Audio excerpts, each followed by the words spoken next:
D'accord. Bienvenue à tout le monde. Et la prochaine session qui est un peu plus compressée parce que nous avons 4 panélistes. Et nos 4 panélistes je vais commencer à les présenter à partir du Dr Nassifa Touley. Elle a un PhD en biologie moléculaire à RSF. C'est l'un des instituts principaux au Sénégal, pour être précis, et sa carrière s'étend 10 années d'expérience dans le domaine des maladies infectieuses. Actuellement, c'est elle qui s'occupe des diagnostics de COVID au Sénégal. Elle a contribué de manière remarquable dans différents projets dans cette institution. Elle est un leader d'affaires certifié international. Comme je peux devenir comme Nafissatou.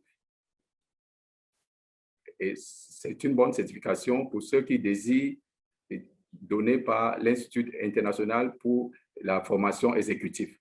Notre prochain panéliste, c'est Amel Bachi.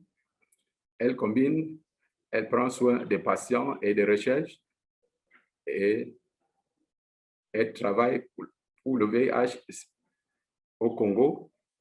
Elle conduit également sa thèse en immunologie à la Fondation congolaise pour la recherche médicale.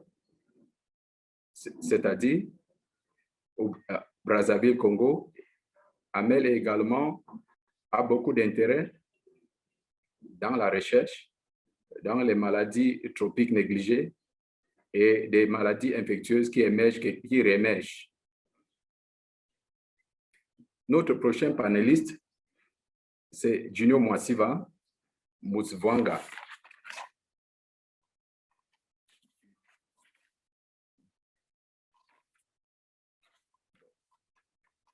Dr. Félix Koukila. Félix, j'ai essayé cette fois-ci. Je suis en train de me répéter depuis 2 semaines. Félix, en effet, il est en thèse et c'est lui qui gère le show dans beaucoup d'institutions.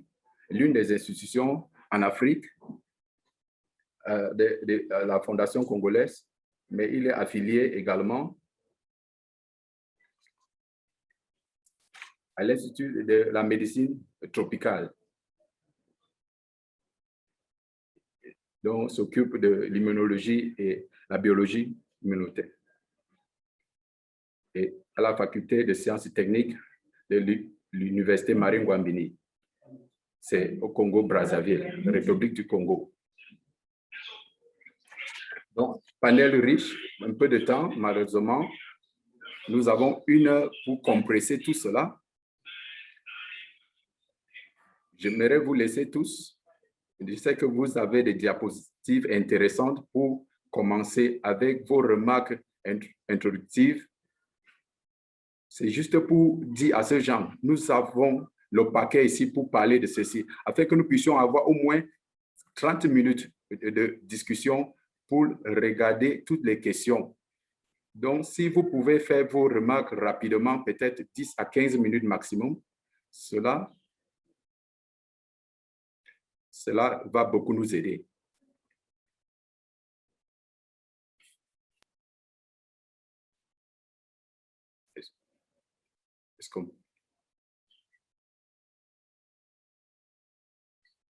Merci beaucoup. Merci de m'inviter de partager mes expériences à travers ce webinaire sur le leadership. Je vais parler sur le thème « Il y a un leader en chacun de nous ». Et je vais partager rapidement mon expérience. Mais avant de le faire, je vais vous montrer là où j'ai travaillé. C'est un institut de recherche au Sénégal. C'était une vision venant d'un leader appelé le professeur Souleymanou. Et cette vision était soutenue par le gouvernement sénégalais et puis la fondation IRSF. C'est une ONG Et notre domaine d'intervention, c'est surtout la recherche. Et nous faisons aussi des diagnostics et les turbulences épidémiologiques, la formation, et nous accordons aussi l'assistance technique. Je vais parler de mon département de biologie moléculaire. Nous avons la mission de IRSF. Cette mission, nous avons la santé publique. Et que ce que nous faisons, c'est de soutenir le ministère de la Santé publique avec les programmes contre le VIH, des maladies infectieuses comme l'hépatite, le COVID-19. En faisant quoi? En faisant des diagnostics immunomoléculaires et les antiviraux. Et nous produisons aussi des tests de panel pour aider la suppression, pour faire des contrôles de qualité.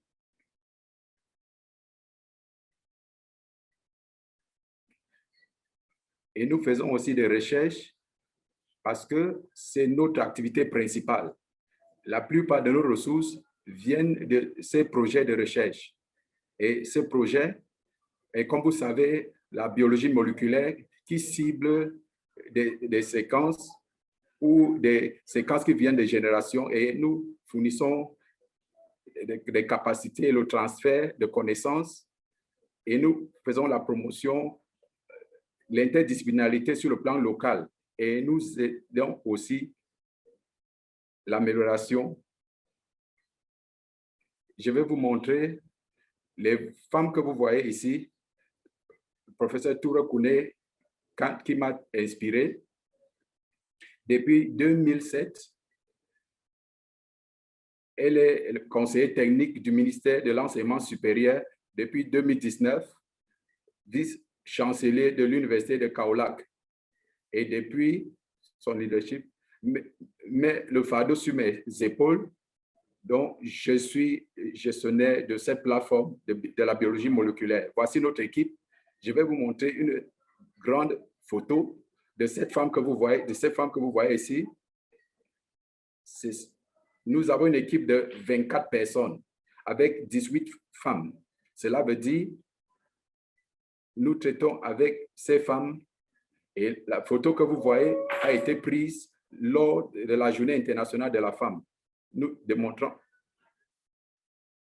que comme nous sommes une équipe,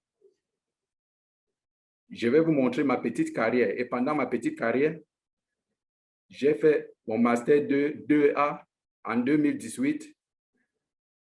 J'ai travaillé sur le VIH-Sida et cela a été publié dans les recherches sur le sida. Et j'ai eu mon PhD sur la résistance des drogues et la diversité génétique. Et cela a été publié dans le journal Facteurs d'impact. Et pendant ce PhD, j'ai eu 2 prix. L'autre, c'était en Éthiopie et c'était l'atelier par l'éducation de virologie. Et de 2014 à 2015, j'ai fait mon postdoc et j'ai profité de l'occasion pour visiter l'université de Johns Hopkins. Pour la prochaine, j'ai gagné un 2e prix organisé à MIT Gambia pour une position de postdoctorat. Et puis, depuis 2017, comme j'ai expliqué, je gère la plateforme de la biologie moléculaire.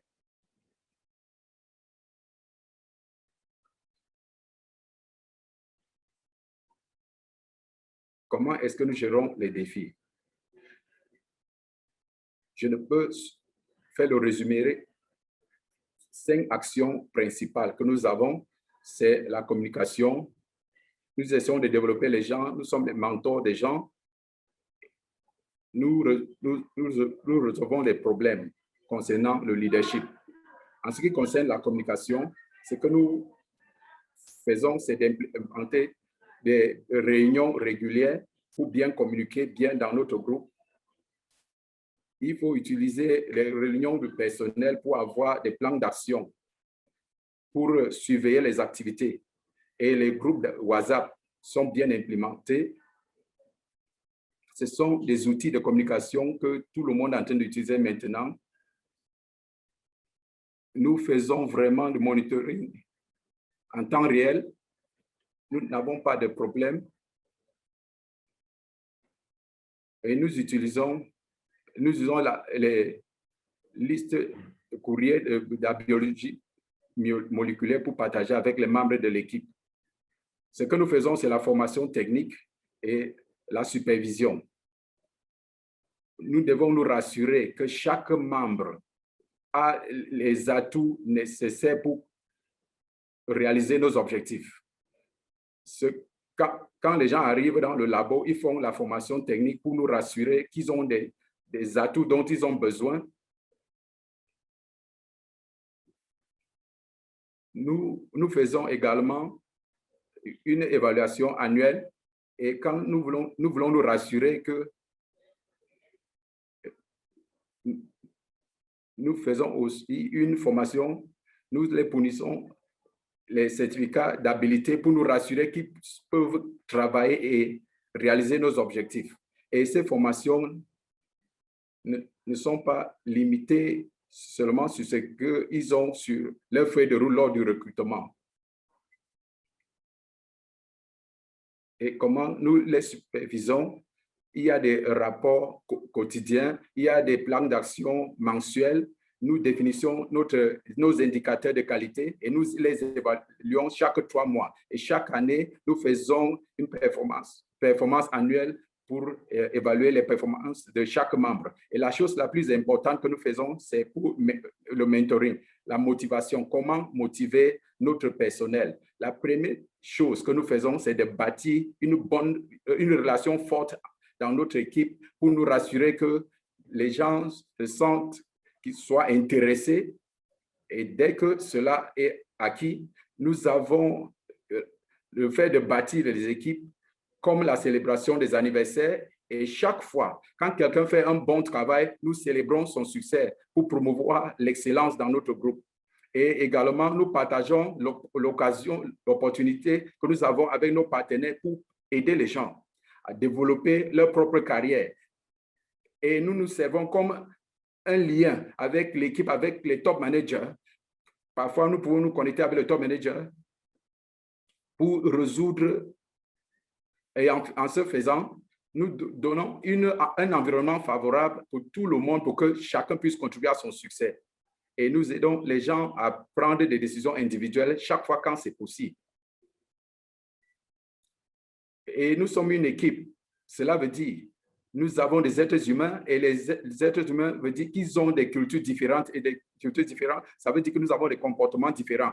Les autres choses que nous essayons de gérer, c'est les conflits. Parfois, nous essayons, mais avant que le conflit n'arrive, il faut que nous soyons ouverts dans notre groupe, la communication dans le groupe. Et quand il y a un conflit se produit, parfois, nous nous reculons pour évaluer la situation, pour promouvoir une communication transparente avec tous nos partenaires et demander à tous les parties prenantes pour proposer leurs propres solutions. Et au cas échéant, nous pouvons des idées. Si j'essaie de donner le résumé, la façon par laquelle le leadership que nous utilisons dans notre équipe, c'est que d'abord, nous définissons notre préambule afin que chacun connaisse notre objectif. Après, nous créons un environnement propice pour utiliser le fait de bâtir notre équipe pour nous rassurer que notre environnement de travail est favorable pour réaliser nos objectifs. Et nous implémentons la clé de la communication et nous soutenons et nous motivons nos membres et cela nous permet de développer ces gens. Nous gérons tout pour nous rassurer que nous pouvons réaliser notre objectif et aller de l'avant. Et je vais terminer en partageant cette citation de John Maxwell. Le succès, c'est quand j'ajoute de la valeur à moi-même de manière efficace et quand j'ajoute la valeur aux autres. Et un leader est quelqu'un qui connaît le chemin, qui suit le chemin et qui montre le chemin. Et je vais terminer en remerciant mon institution, RSF, qui m'a fait leader aujourd'hui pour partager mon expérience. J'aimerais aussi remercier le réseau Wanetem, qui m'a fait leader d'affaires internationales. J'aimerais aussi remercier le réseau mondial de santé qui nous a donné l'opportunité de partager notre expérience en tant que leader à vous. Merci beaucoup, Nafis Atoulé. Vous ne partez pas, vous restez avec nous pour une discussion du panel parce que vous avez pu respecter les 10 minutes de temps. Nous allons directement. You can speak in French, you are welcome. Il y a un leader en chacun de nous. Qu'est-ce que vous avez à dire par rapport à cela? Je sais que vous avez la lumière. Pendant qu'il se connecte, vous pouvez déjà commencer à partager cela. Amel Bashi, c'est le plus jeune sur ce panel. Amel, à vous la parole. Merci. Merci beaucoup de m'avoir, docteur. Je suis Amel. Je suis congolais. Et c'est là où je conduis mes recherches. Et le titre de cette, c'est par rapport à ce qu'on a dit et par rapport à la présentation précédente. Il y a un leader en chacun de nous. Et ce titre convient à ce que je suis et ce que beaucoup de jeunes essayent. Ils traversent des difficultés pour devenir leader un jour. Et ceci peut être fait, peu importe le domaine de spécialisation. Je dis ceci parce que je n'étais pas né je n'ai pas commencé. Je ne savais pas que je devais finir par être docteur ou bien conduire les recherches sur les maladies ou bien la distribution. Mais ça devenait plus clair pour moi. Il y a des choses autour de moi. L'iniquité de santé, à la fin de la journée, cela a commencé à avoir un impact profond sur moi. J'ai décidé, quel que soit ce que je ferais, ceci doit avoir un impact sur ma communauté et ma société. Et voilà pourquoi je pense que quiconque peut être un leader, peu importe ce que tu fais dans la vie. Je vais énumérer 2 points différents. La Fondation pour le leadership efficace et le deuxième, je vais parler des préoccupations courantes par rapport au leadership. Ce que j'ai trouvé pendant que je préparais cette présentation, c'est que le leadership tourne autour de tous les différents composantes. L'organisation, contrôler, le contrôle et diriger. Il faut la communication, il faut bâtir l'enthousiasme, la motivation, l'engagement. Et ça tourne autour de l'usage du pouvoir pour influencer les gens. Et le pouvoir, c'est la capacité de faire les gens ce que tu désires qu'ils fassent. Il y a beaucoup de succès.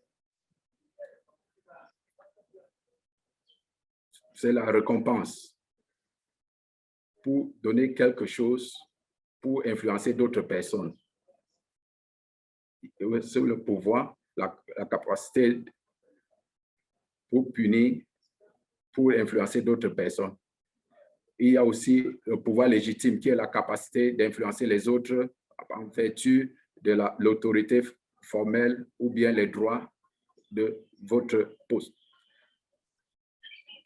Ce que nous voyons c'est la capacité d'influencer les autres à vertu de la connaissance spécialisée. Il y a le pouvoir de référent qui est la capacité d'influencer les autres à cause de leur désir pour s'identifier personnellement avec vous. Afin de conduire une recherche efficace, nous allons utiliser ce pouvoir en prenant en considération les différentes phases, le leadership interactif qui est fort, qui motivé, quelqu'un qui utilise le leadership interactif ou bien pour communiquer, pour écouter et avoir des relations positives avec les autres. La deuxième chose, c'est le leadership émotionnel d'intelligence qui est la capacité de gérer nos émotions dans des relations sociales. Et c'est entouré par 4 concepts différents. La conscience de soi, l'autogestion, la gestion des relations. Voilà les choses que vous croyez ou pas qui interagissent quand vous jouez votre rôle en tant que leader, que ce soit dans l'institution,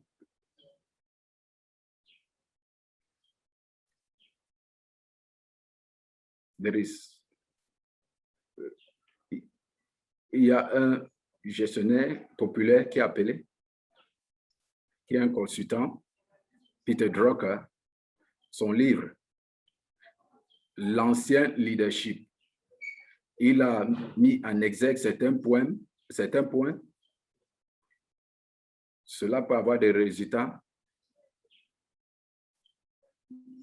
L'un, c'est les bons leaders ont l'intégrité. C'est très important. Ce qu'ils disent, ils sont sérieux par cela et ils gardent la confiance de leurs suiveurs. Nous entendons la destruction dans le domaine scientifique, c'est parce que quelqu'un, dans la recherche, il y avait des erreurs qui ont été découvertes et quand cela n'est pas vu, et le leader est très important et instrumental parce qu'il démontre à ses étudiants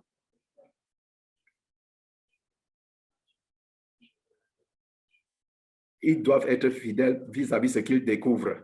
Quand vous faites des recherches, nous cherchons la vérité. Dans les essais cliniques, nous cherchons la vérité pour voir l'efficacité de chaque remède ou chaque vaccination. Nous ne devons pas falsifier les résultats parce que nous voulons des bonnes publications ou bien la popularité. Car la recherche doit être reproductive. L'intégrité doit être quelque chose. En tant que leader de recherche, nous devons inspirer la jeune génération ou la jeune génération des chercheurs pour prendre en considération comme un facteur très important. En ce faisant, et même si vos étudiants ont une certaine pensée, ils verront en vous quelqu'un qui peut les inspirer les bonnes habitudes en faisant la recherche. Je pense que ceci est très important pour un leader.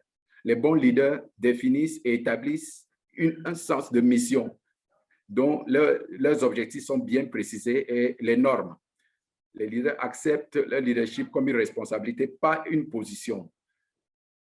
Donc, ils se considèrent comme les autres, comme des gens talentueux.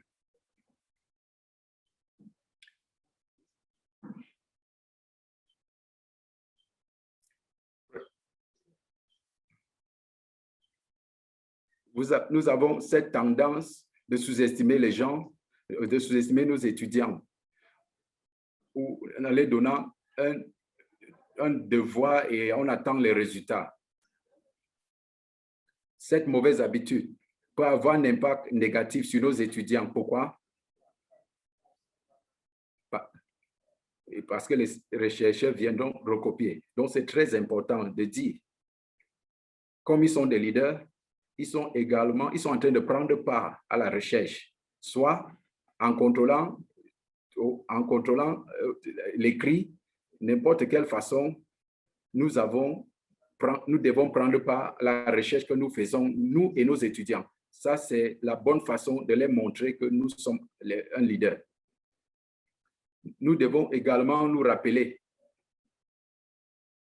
que la gestion et la recherche concernent les êtres humains.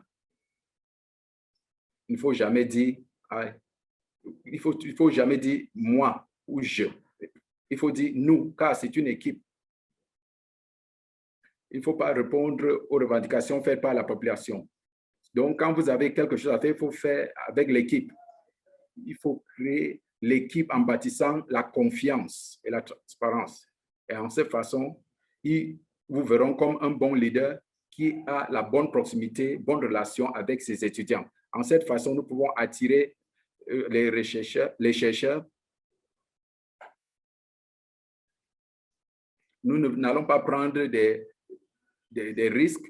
Et nous devons saisir des occasions il ne faut jamais abandonner, peu importe les défis, et démontrer que la recherche efficace a l'objectif de s'occuper des problèmes publics. Ce n'est pas pour satisfaire nos différentes curiosités. Il faut être patient parce qu'il faut du temps pour la recherche, pour gérer les situations.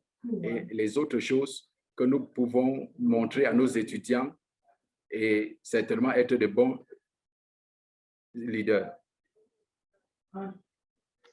Excellent. Amel, excellent. Je suis content et impressionné. Tous nos présentateurs sont en train de respecter le temps. Cela veut dire que la phase de discussion sera tellement grande. Félix, je sais que tu as également une présentation. Il y a un leader en chacun de nous. Nous allons essayer aussi de puiser quelque chose dans votre expérience, ce qu'il faut pour marcher dans cette chaîne. Je ne veux pas savoir si vous avez déjà saisi le bâton ou vous attendez pour le saisir. C'est à vous de nous dire maintenant, Félix. À vous la parole. D'accord, merci. Merci, très bien, Dr. Palmer. Pour la parole. Merci pour la présentation. Je vais également remercier les organisateurs de m'avoir accordé l'occasion de participer à ce merveilleux séminaire. Madame Mercedes, je ne sais pas si vous pouvez commencer à partager cette ligne.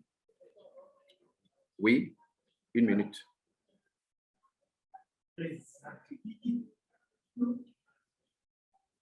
Pendant qu'elle est en train de partager la diapositive, je suis très content d'avoir cette occasion de dire quelques mots par rapport à ce sujet très important, ce qui est intitulé « Il y a un leader en chacun de nous ». Cela veut dire nous avons des millions de questions disant qui est un vrai leader? Est-ce que je peux être un leader? Et comment être un leader? Je pense que parfois, nous devons, disons, une observation simple et être optimistique, disant oui, je peux être un leader. Oui, je suis déjà un leader. En faisant ce que vous pouvez dire, oui, je suis un leader. Oui, nous sommes en train de travailler dans un groupe ou dans un cadre de leadership. Je vais parcourir ces diapositives en partageant avec vous quelques définitions qui sont très faciles à comprendre pour simplifier ce concept du leadership. La première diapositive, c'est comment peut-on simplifier cette définition? Le leadership, c'est simplement la capacité de traduire la vision en réalité. Donc, cela veut dire nous avons des idées, mais comment est-ce qu'on peut les traduire en réalité?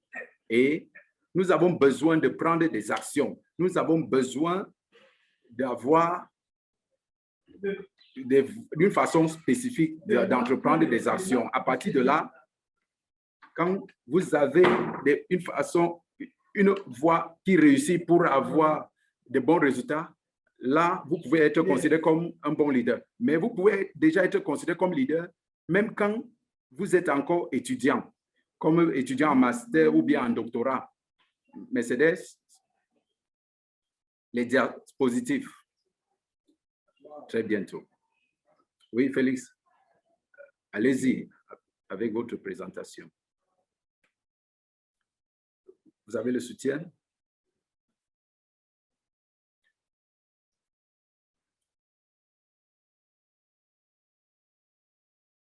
Est-ce que vous l'avez maintenant? Oui. Une seconde. Sinon, vous pouvez commencer à répondre aux questions multiples qui vous attendent déjà, Félix. D'accord. Maintenant, ça va. Nous avons deuxième diapositive.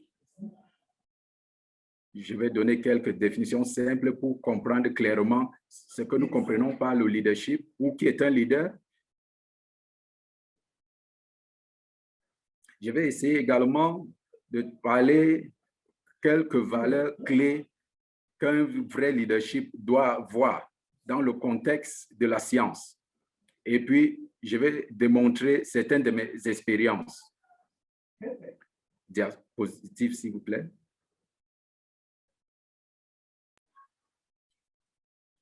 Voilà ce que la définition du leadership. Comme je disais, la capacité, la vision, c'est la réalité.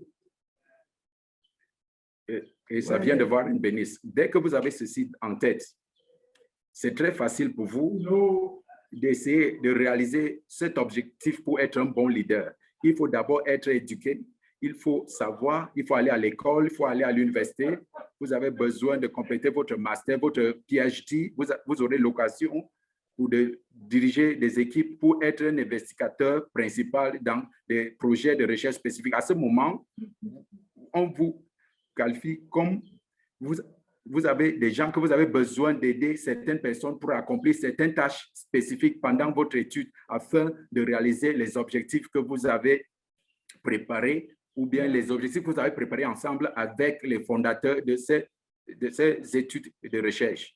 Nous disons que le leader est quelqu'un qui peut positivement guider ou influencer et inspirer les autres pendant que lui-même est inspiré par eux-mêmes. Le docteur Sylvia a parlé du système Ubuntu. Vous avez l'équipe, vous êtes leader et les gens sont dans l'attente pour montrer la voie, comment faire les choses. Mais là, vous êtes aussi au même moment, il faut leur donner cette possibilité, cette capacité pour être indépendant afin que vous soyez seulement leader au lieu de diriger. La différence entre le leader et le leader va essayer seulement donner aux autres, il leur montre comment accomplir les différentes tâches. Mais le leader, qui est quelqu'un qui aide l'équipe pour avoir le succès, pour faire des choses ensemble.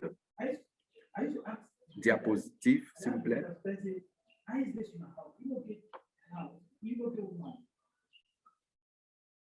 Disons, il faut avoir des valeurs clés. Comme j'ai dit, nous ne sommes pas nés directement comme des leaders. Donc, vous avez besoin d'être éduqués. Il faut apprendre. Il faut observer les gens. Il faut observer les autres leaders. Il faut avoir un mentor. Mais en ayant des mentors, il faut être capable de capturer comment ces différents mentors veulent que vous vous comportiez de manière que vous serez un bon leader. Si vous ne saisissez pas, ça sera très difficile. Vous pouvez avoir des bons mentors, mais incapable d'être de bons leaders. Il faut avoir cette capacité de saisir ce que vos mentors désirent que vous fassiez. Disons, les valeurs clés. que je vais suggérer, c'est d'abord la curiosité et la volonté d'apprendre davantage.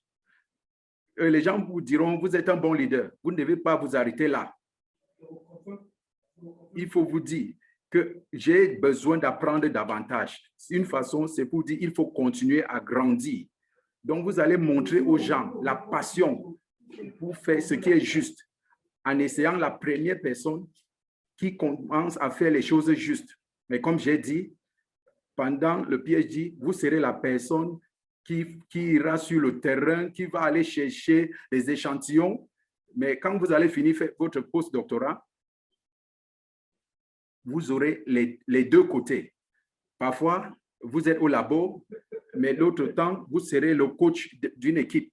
Si vous n'êtes pas très bon, ça serait difficile pour les membres de votre équipe de savoir les normes de la... Vous avez besoin de savoir la documentation, les normes, afin que vous puissiez clairement expliquer à vos membres, les membres de votre équipe. De cette façon, vous serez ensemble, vous allez grandir et vous serez bâti une bonne équipe. Et après cela, vous serez considéré comme un bon leader. Donc, il faut avoir la capacité d'influencer, d'inspirer votre équipe en faisant ce qui est juste, les choses justes. D'accord? Est-ce qu'on peut revenir?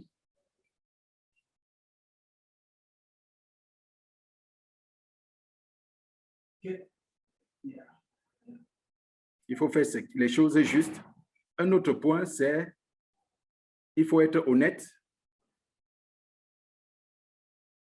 Il faut avoir du respect vis-à-vis les membres de votre équipe. Il faut les montrer le fait que vous les considérez, que vous voulez qu'ils puissent croître, afin qu'ensemble, vous puissiez réaliser votre objectif.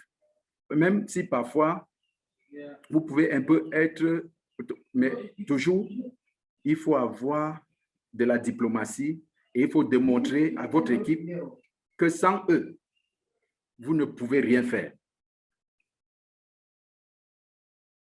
Et comme j'ai dit, ce que vous avez appris pendant vos études, il faut partager cela avec les membres de votre équipe. D'accord? Quand vous avez des étudiants, il faut partager toute votre connaissance avec eux afin qu'ils soient capables de vous aider quand vous avez partagé votre réalité. Par exemple, quand vous gérez les études de recherche. Diapositive, s'il vous plaît. Ce dernier point, avant cela, s'il vous plaît. Ceci, en ce qui me concerne, c'est l'un des points les plus importants à considérer. Prenant des bonnes décisions au bon moment. Tout le monde sait ces paroles, cette expression, les délais.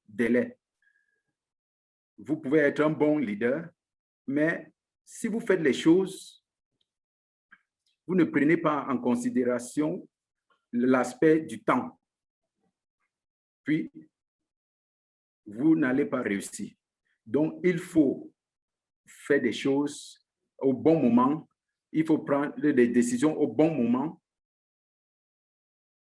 Quand vous préparez votre étude, il faut avoir une équipe, mais vous aurez besoin d'équipe avant de commencer votre étude, au lieu de recevoir d'abord pour chercher les financiers. Ils disent que nous avons commencé, mais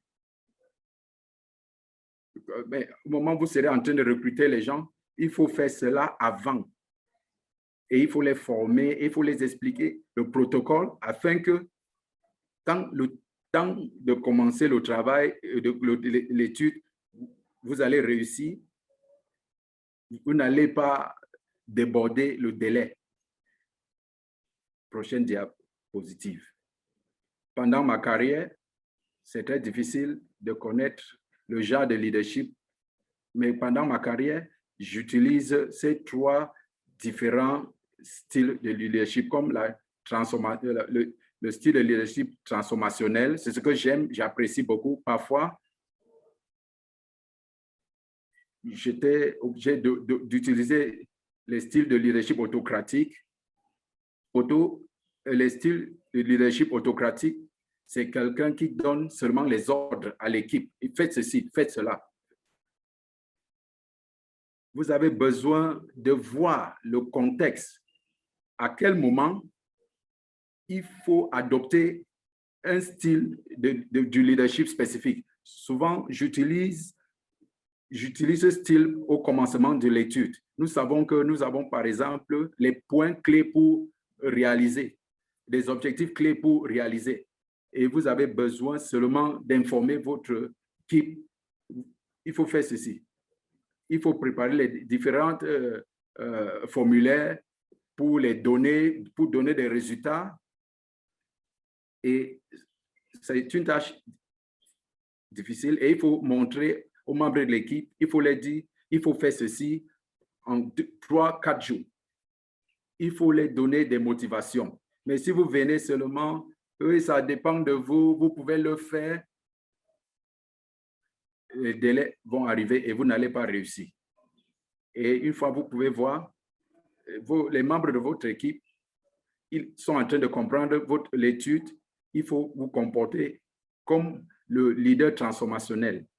Vous allez maintenant déléguer les tâches parce que vous les observez également.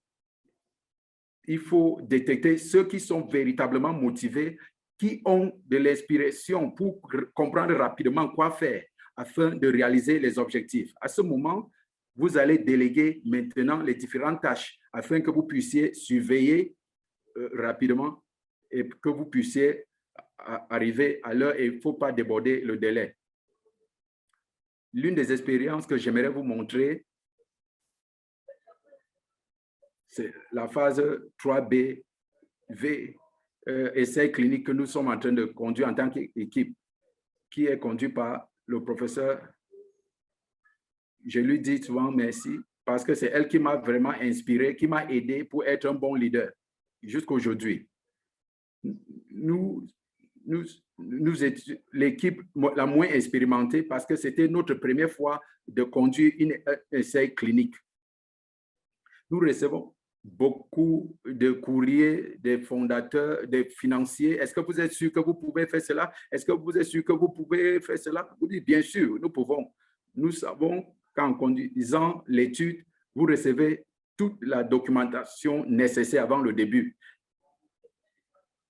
Et notre stratégie, c'était d'abord pour s'accrocher à la documentation, pour connaître exactement comment le faire et quel était l'objectif principal de l'étude. Et nous avons essayé d'adopter avec quelques contextes spécifiques concernant notre pays, la République du Congo. Parfois, c'est difficile d'avoir des patients. Nous avons créé des documents spécifiques. À la fin de l'étude, cela nous a permis d'avoir moins de patients qui étaient... Nous ne pouvions pas avoir les informations le dernier jour.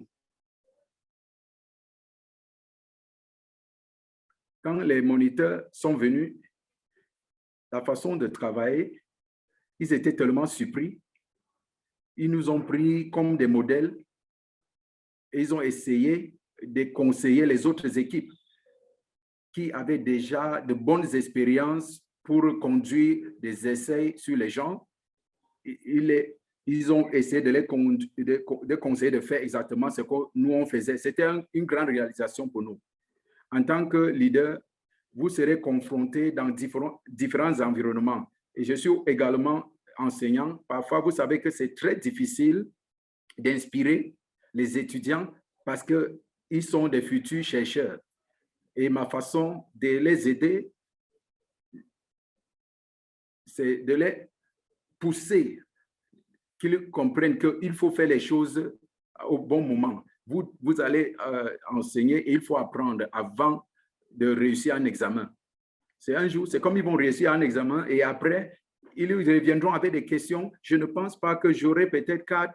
Je pense, j'ai fait un bon travail. J'ai dit non. Tu as besoin de te rassurer que tu comprennes tout. Et dès que tu réussis un examen, à la fin, tu n'auras même pas besoin de courir derrière moi, essayer de comprendre pourquoi. Comme nous disons en français, bad mark. Le dernier exemple, rapidement, je vais partager la façon par laquelle nous essayons de gérer SARS-CoV-2. Quand cette situation a commencé, nos autorités politiques étaient si stressées. Ils voulaient que les gens analysent des milliers d'échantillons en une journée, avec une équipe de 7 personnes. J'ai dit non, c'était pas possible. En tant que leader, ce qu'il faut faire, il faut clairement expliquer aux autorités politiques comment est-ce qu'on peut être capable d'analyser des milliers d'échantillons. Il faut recruter du personnel, il faut les motiver, il faut qu'ils soient bien formés, il faut des équipements dans les régions et à la fin de la journée, nous serons capables de réaliser cela. Non, non, non, non, non. Parfois, ils essayent de vous influencer, mais le leader est celui-là qui doit essayer de mettre fin à cette pression et encourager son équipe de travailler avec ADS. Et à la fin, ils ont accepté notre proposition. Ils ont mis l'argent pour avoir une grande équipe. Ils ont investi l'argent pour les machines. Et à la fin, nous avons eu la capacité de gérer 8000 échantillons par jour au laboratoire national public, là où je travaillais dans une minute. C'est la fin de ma présentation. J'aimerais vous remercier beaucoup. Je pense que tous mes patrons, mes chefs dans les institutions, ils m'ont aidé à être ce petit leader aujourd'hui. Nous avons eu une difficulté technique. Félix ne pouvait pas me voir. C'est bien parce que Gino n'est pas là.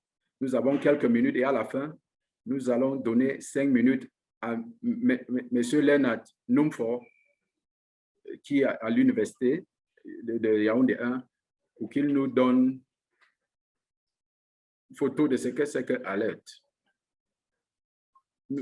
Je vais donner 12 minutes à tous nos panélistes. Docteur Léa, est-ce que vous êtes là? Il faut être là. Vous avez beaucoup de questions. On a mentionné des problèmes. Comment est-ce que vous avez géré à RSF pour avoir toute une équipe de femmes? C'est une question qui surgit chaque fois. J'ai dit, ce n'est pas seulement la biologie, le département de biologie moléculaire, c'est l'équipe mondiale de RSF. Nous avons plus de femmes que d'hommes. Et je sais que dans notre département, parfois, c'est un défi d'avoir plus de femmes dans notre département, mais pour nous, c'était véritablement très facile parce que la première chose qu'il fallait bâtir, c'était de démontrer à chaque membre de l'équipe que nous sommes une famille et nous avons besoin, nous devons travailler ensemble. Tous les membres de l'équipe savent ensemble, chacun sait, connaît la famille de l'autre. Parfois, nous pouvons vous demander de venir travailler, comme elle dit, quand c'est le temps de travail, parfois, notre épouse qui nous conduit pour venir travailler à IRSF, cela veut dire que nous sommes la même famille. Parfois, quand l'équipe essaye de me contacter et ils sont incapables de me contacter, ils peuvent appeler directement mon époux. Est-ce qu'on peut avoir Nafissatou? Nous avons ce résultat. C'était vraiment édifiant. Nous travaillons sans contraintes, sans préoccupation. Les membres de l'équipe essayent de s'entraider. Nous partageons dans notre groupe WhatsApp. Aujourd'hui, il y a ce problème, je ne peux pas être là. Est-ce que quelqu'un d'autre peut me remplacer par rapport à cette activité? J'ignore la situation chez vous. Il y a la Fondation congolaise. J'aimerais que vous attaquiez la question. Comment est-ce que vous gérez les membres que vous convoquez dans les réunions, ils ne viennent pas? Comment est-ce que vous gérez cette situation? Et je vais poser la même question à Amel. Mais il faut la gérer de la manière que Rosanna l'a.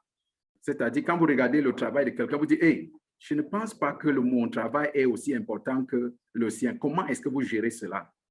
Félix, d'abord. Oui, merci beaucoup une fois de plus de m'avoir donné la parole. Ça, c'est une situation si complexe, mais personnellement, j'ai une façon facile de le résoudre.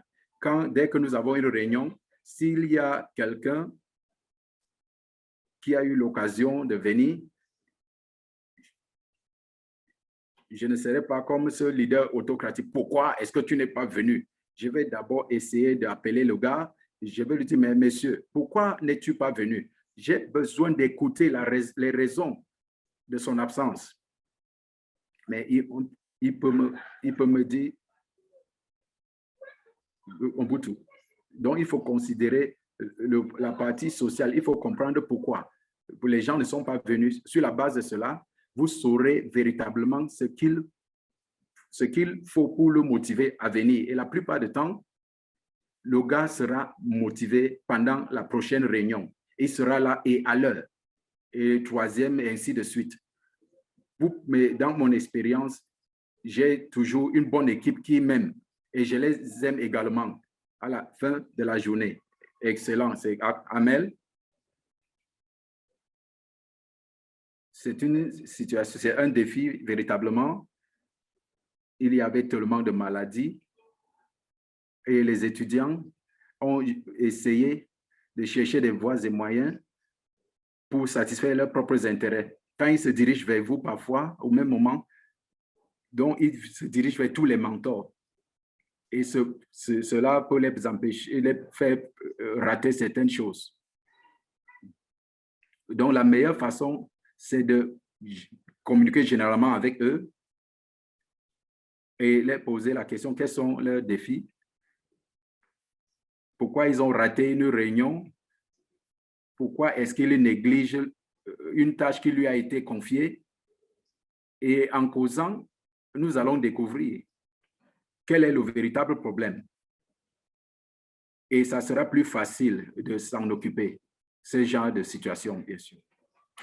Thank you very much. So this is a question which is coming in French. It's just because Jules Penjiworth is asking to know in our context, and the funds are limited. There are two other questions above. How can you do to really manage and be a good leader in a context where not only the resources are limited, that is for Nasifatu, but most of the time the funds or the resources come from outside. How can you, Amel, in this context of limited resources, you are depending from external funds, how can you manage your own aspect of leadership in order to maintain this conducive, this balance ou équilibre? Nafissatou. Thank you. Merci, Pama. La question est en français. C'est juste pour dire que, comme vous savez, nous savons que nous sommes dans un espace où les ressources sont limitées. Notre institution, la plupart de nos ressources viennent des partenaires internationaux. Cela veut dire que parfois vous expliquez, nous sommes confrontés par cette situation, nous avons des projets, nous avons besoin, nous avons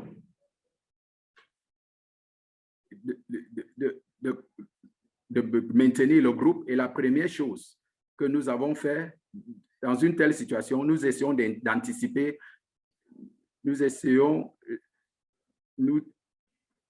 d'arrêter le projet. Parfois, even if we have the problem of money, the other things we have to see is the knowledge we are going to gain once we are in an institution. For example, for me, once we have a 15 member who was recruited for COVID activities, these guys, when they arrived, I told them that even if you are here for a CDD contract, you have to learn a lot of things while you are here. And for this, we train them, even if on RT-PCR, We train them on sequencing, next-gen sequencing. And at the end, these guys show the knowledge they are going to gain while being in this group before seeing maybe the salary they are going to have in this project. And feel that this allow me to work with a lot of person, even if their project ends, they still stay with our group. Time to have the other project starting or time to find another things. Félix? OK. Bon, je vais changer d'angle, donc je peux parler en français? Il faut aussi changer l'interprétation en bas en français. Sorry.